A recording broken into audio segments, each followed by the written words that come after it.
The BBC presents Jet Morgan in Journey into Space.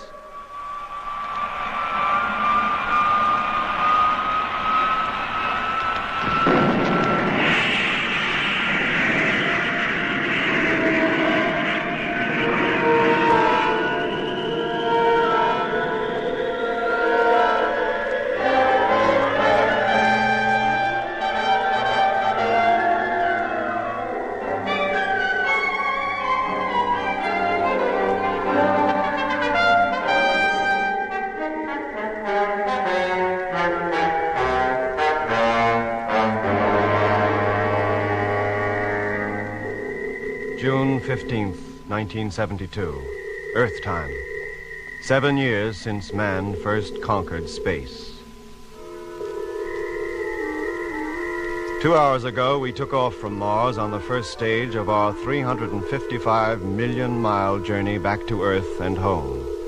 Of the 20 men who set out on this momentous journey, only 8 are returning. Of the ships which formed our Martian space fleet, 6 have had to be abandoned. 2 of them total wrecks, their debris destined to drift in space forever. And the rest, for want of crews to man them, have been left behind. It was intended that we should remain on the red planet for a year. In fact, it was little more than 3 months. To have stayed longer would have meant staying for good. When I think back on the last few months, I can hardly believe that such fantastic events could have taken place. And yet, as I look about me, see our 2 companion ships limping home, one each side of us, I know them to be all too true. And during the long, dreary weeks of our return, we shall have time enough to ponder on the wisdom of man's ever venturing further into space than to his own moon. Even now, it is by no means sure that we, the survivors, will reach Earth and home safely. However, I write a full account of what has taken place while it's still fresh in my mind, in the hope that when the next expedition sets out for Mars, as it surely will, its crews may profit from our own bitter experience.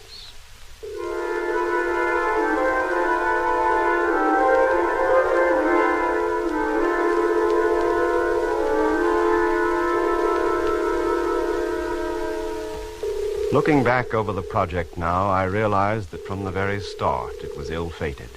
For even before takeoff, things were against us. Portents, had we then realized it, of what was to come.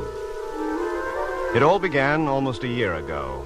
Man's first attempt to conquer Mars was to be made in a fleet of 9 ships.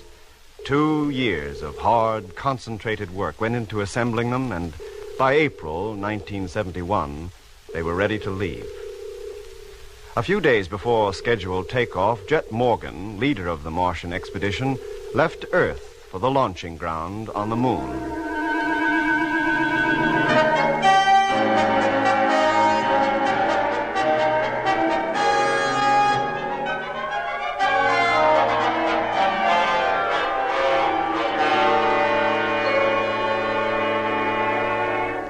Hello, Luna 142. Earth Control calling. Takeoff imminent. Stand by. Hello, Control. Luna 142. Ready for takeoff. Airlock. Contact.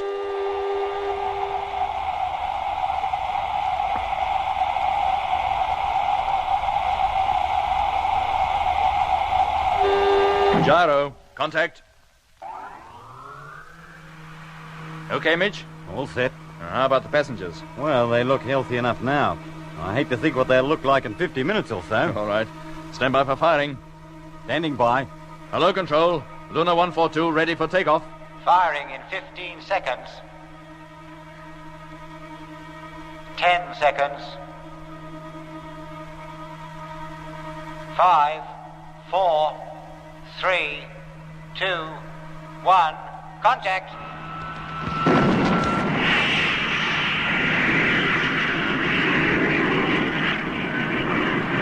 0 plus 10 seconds, height 9.2, velocity 4250. 0 plus 20 seconds, height 15.1, velocity 5680.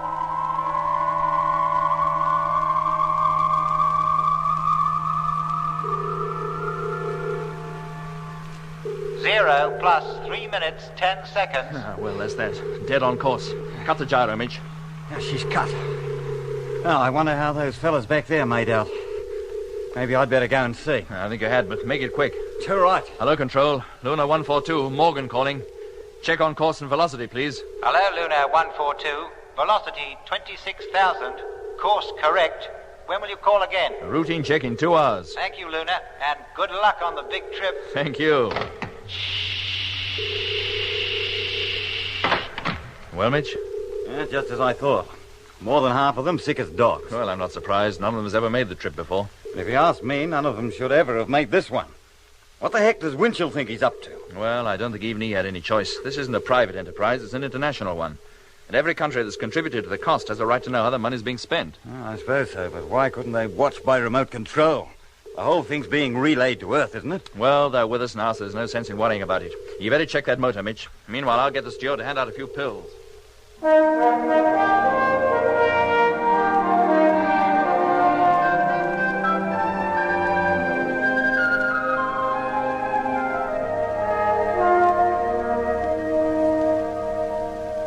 Hello, Luna. Moon Control calling. Receiving you loud and clear. Course X742, track E.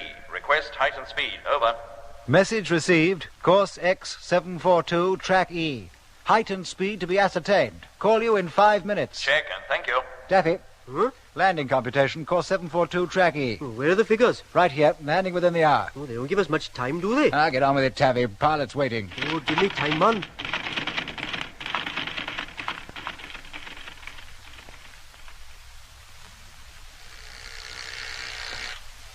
Barnett here. Passenger ship Luna 142 just checked in. So what do I do? Burst into tears? Dr. Matthews asked to be informed. Oh, that's jet ship, isn't it? Just a minute, I'll inform the doc. Hey, Doc! Yeah? Luna 142, just coming into land. Oh, thanks. Let me talk to them, Lemmy. Hello. Yes, sir? What time will she touch down? Well, computing landing time now, sir. Well, when they're through, would it be possible for me to talk to Captain Morgan? I think so, sir. Where will you take it? We'll come up to the control room. Very good, sir. So they've decided to come back at last. About time and all. Well, you know how it is back at base, Lemmy. Endless meetings, last-minute checks. Come on, let's go. Do we need suits? No, we're not going outside. Oh, right, I'm ready. And open the door. Oh, yes.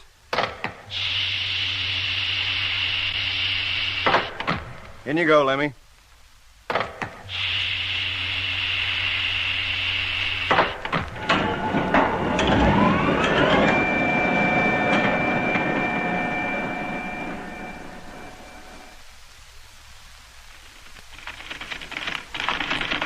Morning, Taffy boy. How's the gazintas? Good morning, he says.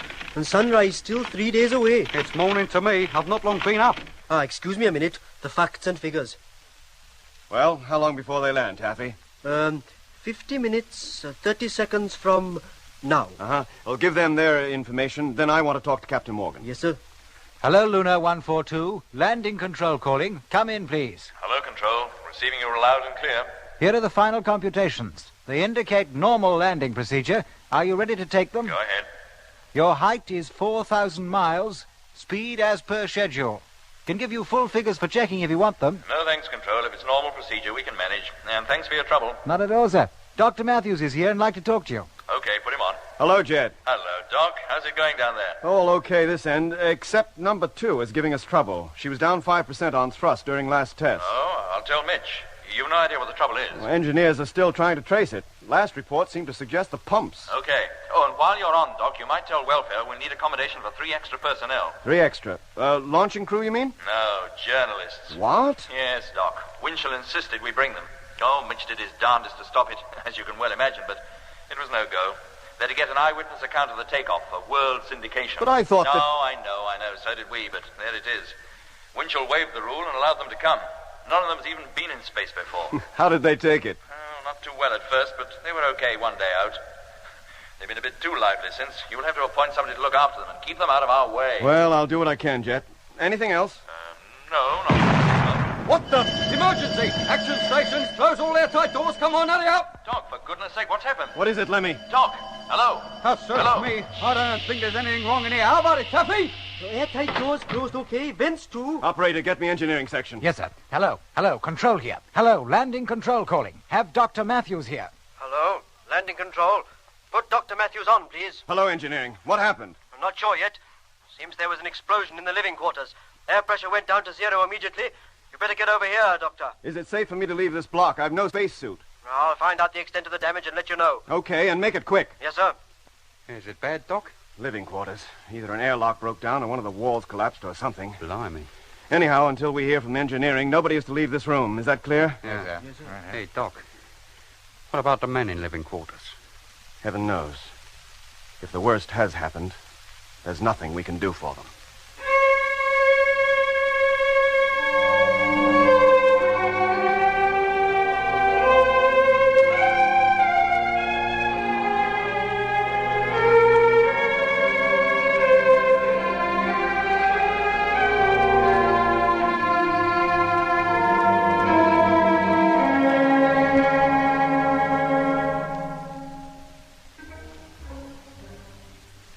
That was the first blow. For 2 years, an army of men had worked hard to build the moon colony. Near the great crater, Copernicus, not far from the moon's equator, they had dug into the hills to construct a labyrinth of underground rooms and passages which were to be the home of the construction personnel for so many months. For 2 years, there had been nothing to suggest that such a tragedy as had now taken place could ever occur. Yet, for some reason, the dome-shaped roof of one of the living quarter blocks had burst. It was the first disaster ever to have occurred on the lunar colony. 4 men had been sleeping in the section. One moment they were lying peacefully, breathing the specially manufactured air. The next, that precious artificial atmosphere had rushed out of a gaping hole, leaving the men in a vacuum. It was a mercy the men were asleep. Within 2 hours, the damaged section was permanently and hermetically sealed off from the rest of our underground city. Meanwhile, Jet's ship had touched down on the nearby landing ground.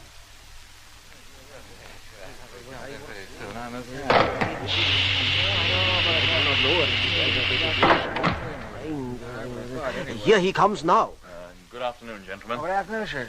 I'm sorry your first visit to the lunar colony should have been marred by such an unfortunate catastrophe. We understand, Captain Morgan. What happened? Well, as far as we can tell, a section of the living quarters was struck by a large meteor. That's a hazard against which up here we have no protection. I'm afraid 4 men lost their lives. Were any of them crew members? Yes, 2, but we will still take off according to schedule. Without them? We have reserve crews standing by. Gentlemen, what you write to Earth is, of course, your own affair, but I should be grateful if you made no mention of this tragedy until the expedition has left. Meanwhile, if there are any specific questions you'd like to ask about the project, now's the time to do it. During the next 3 days, I'm afraid I'm going to be too busy to see much of you. When do we get a look at the ships? Oh, that's already arranged. And you'll be able to watch the takeoff from our observing tower. I will also have you shown around the colony, where I'm sure you'll find much to interest you. How long will the trip to Mars take? 6 months each way and a year on the planet itself. Doesn't that present a great supply problem? Oh, yes. All the ships except one are freighters. They carry equal amounts of water, fuel, food, oxygen, and scientific equipment. We're taking supplies enough for 3 years. We hope to be back within 2. So you're leaving quite a wide safety margin. Well, from our previous experience of traveling into the unknown regions of space, we feel that's essential. The history of our first trip to the moon is well known. We were stuck up here 14 days longer than was intended and got back to Earth only by the skin of our teeth. We were lucky to escape with our lives. Why does the Martian expedition have to start from the moon? Why not the Earth? Surely ferrying the materials to build the ships all this way must have put up the cost beyond imagination. The low gravitational pull of the moon enables us to take larger ships and propel them with far less fuel than would be needed to take off from Earth. Taking off from here, in fact, actually lowers the cost. Will all the members of the expedition be landing on Mars? Oh, no. Only 8 of us. The remaining crews will stay within the freighters in orbit about 1,000 miles above the planet's surface. For a whole year? I'm afraid so. But won't those men feel cheated to have gone so far and yet never actually touched down? Believe me, sir, the freight crews are fully aware of their position, but they'd rather do without landing than not go at all. On what part of the planet will you land? On the northern ice cap. Won't you find it rather cold? Oh, probably, but only on the ice caps can we be sure to find a surface smooth enough. Once we've landed safely, we'll unload the tractors and make our way down towards the Martian equator, exploring as we go. How about living accommodation? Oh, we shall live in inflatable pressurized spheres. There'll be ample protection against the Martian weather. From the books I have read, I gather that people who are well up in these things believe that Mars is one planet on which one might find some form of life. Yes? Supposing that life is intelligent and hostile, How do you protect yourselves? Well, the most advanced form of life we expect to meet is a primitive plant life. What about the canals? Well, what about them? Well, aren't they supposed to be irrigation channels dug by the Martians to water their deserts? That was a popular belief of the 19th century. It's not held now? By some, yes. Can you see the canals? Are they really there? What are known as canals certainly exist, but whether they contain water or are merely discolorations on the planet's surface, I cannot say. I'll let you know in 6 months. Will it be possible for us to look at Mars while we're here? Oh, I'm sure the observatory staff will be glad to accommodate you. If any of you have looked at the planet before, from the bottom of the vast sea of air which envelops the Earth, then you have a very pleasant surprise coming. Our telescope is not large, but because of the perfect viewing conditions up here on the moon, it's possible to see details of the planet's surface which would be invisible down on Earth, even through their largest telescopes. And, well, now, gentlemen, if you have no further questions, I would like to take you to the welfare officer who will show you to your quarters.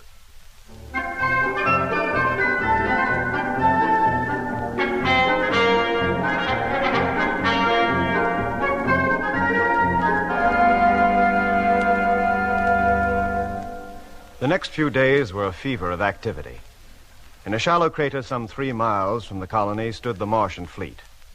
The crater, with its smooth, flat floor and sharp rising circular walls, made a perfect launching platform. The ships were huge, nearly 300 feet tall and 90 feet in diameter. Only one of them, the flagship Discovery, was of the conventional space rocket shape.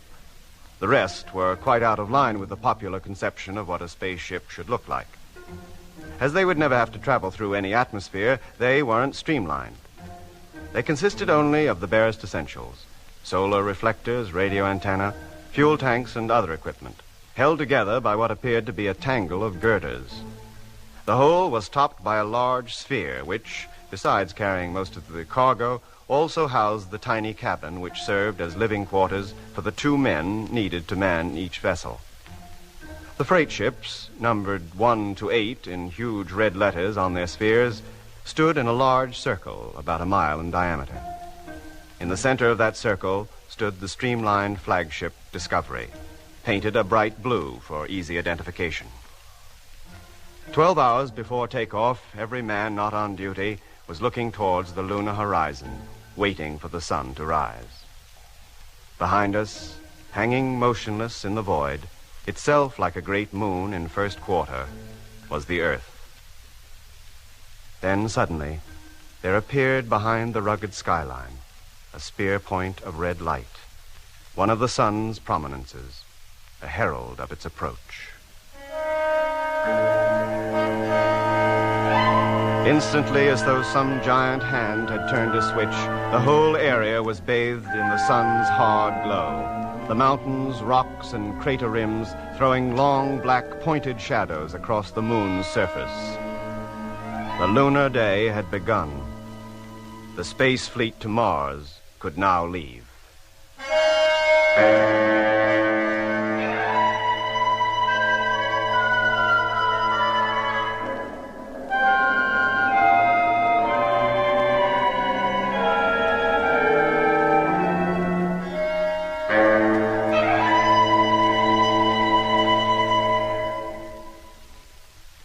Time, 0 minus 1 hour. Well, Doc, this is it. All aboard the Skylark, a trip round the sun and back. In time for dinner. All right. Fasten your helmets and we guard the ships. Okay, Jet. Now, keep your radios on and do nothing till ordered. Hello, Control. Morgan calling. Crew assembled, ready to leave in a few moments. Check. Now, remember, gentlemen, when you pass through the airlock, you will board the truck that bears the number of your ship. When the launching ground is reached, you'll climb aboard your craft, close the airlock, carry out pre-takeoff checks, and, in numerical order, ask Control to remove your elevator gantry. Now, stand by. Okay, Control. We're all set. You may let us out now. Airlock opening.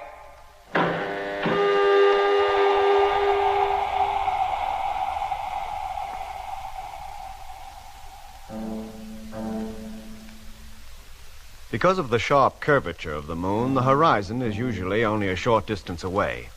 So when we arrived at the launching ground in the personnel trucks, we had completely lost sight of the colony.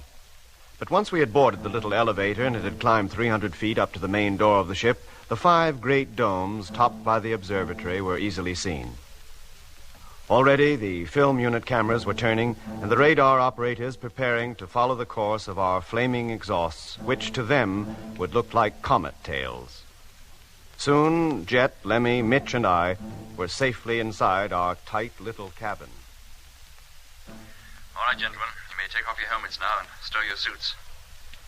Let me call up control. Have the fleet check in. Yes, Jet. Hello, Control. Flagship calling. All now aboard. You may remove elevator gantry. Thank you, Discovery. Removing gantry. Flagship calling Space Fleet. Free takeoff check. Come in, please. Mate number 1, check. Number 2, check. Number 3, number 4, number 5, number 6, number 7, number 8. Thank you. Stand by for firing. Okay, Jet. All set. Mitch? Doc? Pre-takeoff check okay. Okay. Then get onto your bunks and strap yourselves in. Well, there's one thing to be said for these new atomic motors. With their slow acceleration, we're not likely to go through the agony we did when we first took off from Earth. You remember? Will I ever forget? Luna was no more than an old crate compared to this job. Lemmy, televiewer on. Televiewer, contact. Rotator, Lemmy. Rotating. Better take a good look. It's the last we'll see of the moon for 2 years. Seems an awful long time, doesn't it? There goes the first flare. Takeoff imminent. 0 minus 30 minutes. That's it, Jet. Full circle. All right, Lemmy. Now, all of you, lie back and relax. Remember, takeoff is fully automatic. Nothing should go wrong. Well, let's hope not. 35 million miles is a long way from home. Now, we'll be first off. The rest will follow at 2-minute intervals. 30,000 miles above the moon's surface, the motors will be cut and we'll be coasting the rest of the way. Next stop, Mars.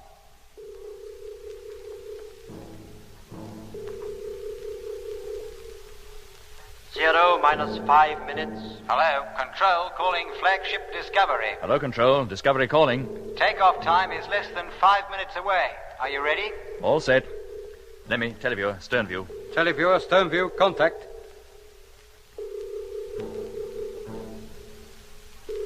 0 minus 45 seconds. Stand by. Won't be long now. Hello, freight number 1. Control calling. Number 1 to control. Your takeoff time is imminent. Are you ready? All set.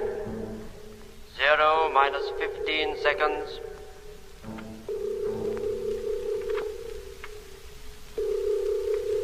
0 minus 10 seconds. 0 minus 5, 4, 3, 2, 1. Here we go.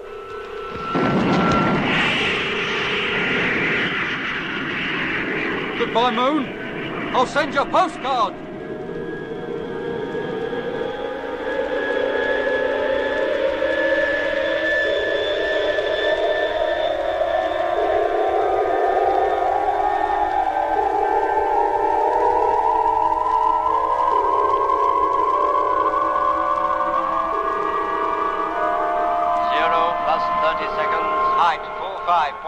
Velocity 5200. Maximum acceleration rate will be reached in 30 seconds. Lemmy, televiewer, stern view, telescopic lens. Stern view on. Telescopic lens. Motor, Mitch. Doing fine. All gate is spot on. Doc? All okay in my section? First-class takeoff. Let's hope the rest of the fleet do as well. Control calling Discovery. Maximum acceleration rate has now been reached. Motors will be cut in 1 hour. Message received. Thank you. Control calling freighter number 1. Stand by for takeoff. 15 seconds. Good luck, boys. See you down there. 10 seconds. Wonder how they're feeling. If they feel like I do before any takeoff, awful. 5, 4, 3, 2, 1. There they go. Well, that's another one safely away. How long before they catch up on us? Oh, not for 2 days. And getting into formation is going to be a bit tricky. Oh, we got 6 months to practice. Wouldn't do to arrive at Mars out of line. It would give a bad impression. All right, cut out the chatter, Lemmy, and keep your mind on your job. Yes, Jet. Freighter number 1 coming into view.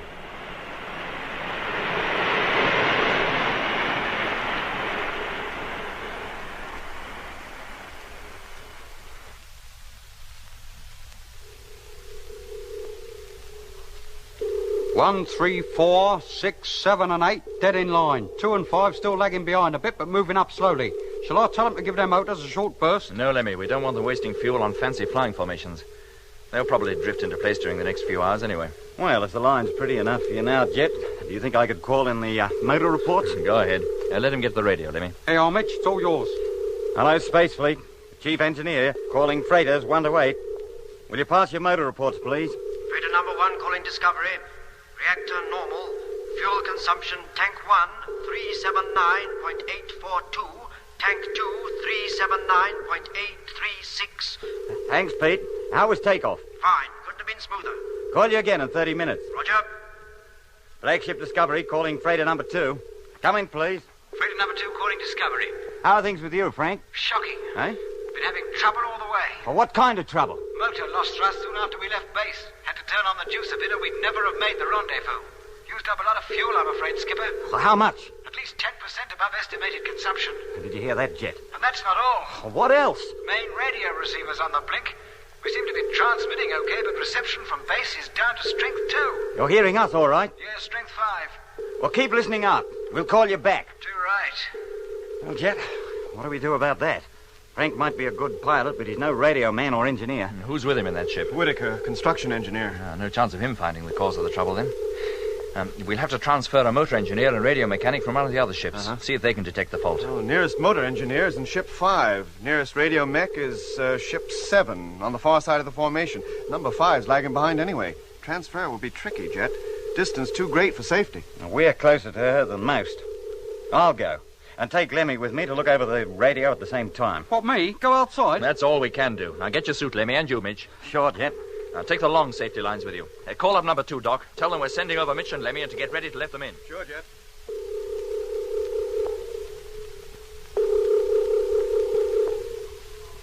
Helmet fastened. Mine too. Exhausting airlock.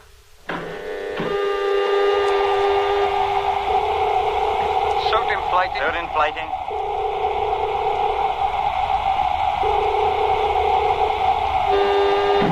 Air pressure 0. Okay, Jet. Open her up. Main door, contact.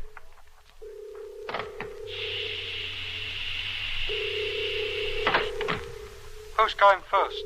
You. Fasten your safety line and push off. There's enough length to allow you to reach the other ship.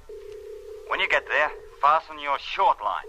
Then I'll hook the end of your long line to myself, and you pull me across. Yeah, Mitch. And don't pull too hard. Do me a favor. Am I likely to? Just being careful, that's all. Don't want to crash up on the side of that ship. Are you ready? Fasten your line and make sure it's fast. Yeah. All right, now push. I'll keep a hold of the line. If you push too hard, I'll hold you back. And here I go. There he goes. Cautious, wasn't he? He's hardly moving. Better that than too fast. Blimey. Something wrong, Lemmy? No, Jet, just a weird feeling, that's all. Suspended out here in nothing. Oh, it's perfectly safe. You don't feel it. He's nearly there. Ah, made it. Fasten your short line, Lemmy. Short line fastened. Now attaching long line to belt. Right, Lemmy. You ready? Yes, Mitch. Then haul away. And slowly. Taking up the slack. Line tight. Hey, Mitch, where you going? What are you doing up there? It's just like you was a kite and I was flying you. Don't pull on the line, you fool. Lemmy! Lemmy! Blimey, come off!